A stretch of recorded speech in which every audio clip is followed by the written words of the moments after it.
Hello, good morning. Self discipline চ্যালেঞ্জের আজকে হচ্ছে ডে 22। ভোর 4:30টার সময় উঠে দেখি বাইরে প্রচণ্ড ঝড় বৃষ্টি শুরু হয়েছে, তাই ঘরের মধ্যেই আমি যোগা করে নিয়েছিলাম। আজকে সমস্ত কাজ তাড়াতাড়ি শেষ করেছিলাম, কারণ হচ্ছে গিয়ে আজকে আমাকে বাড়ি যেতে হবে, কারণ আমার দাঁতের যে সেলাইটা আছে ওই দাঁতের সেলাইটুকু কাটতে হবে। তাই সকাল সকাল উঠে যোগা করে ডিটক্স ওয়াটার খেয়ে স্নান করে তারপর ঠাকুরকে পুজো করে আমি বেরিয়ে পড়েছিলাম। বেরিয়েই প্রথমে গেছিলাম মামা বাড়িতে, দিদাকে সঙ্গে নিয়ে যাব বলে।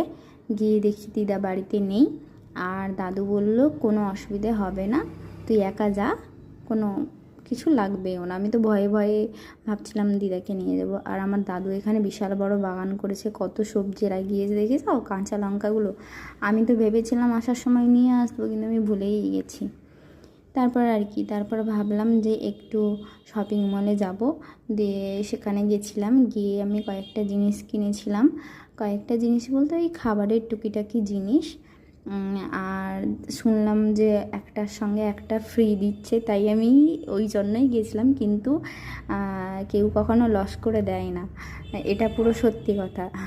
যেমন হচ্ছে কি, আমি এখানে দুটো সয়াবিন নিয়েছিলাম, একটার সঙ্গে আর একটা ফ্রি ছিল, যেগুলো 400 গ্রাম করেছিল, আর আমার কাছ থেকে নিয়েছিল 150 টাকা। বাজারে কিন্তু 1 কেজির দাম 150 টাকা।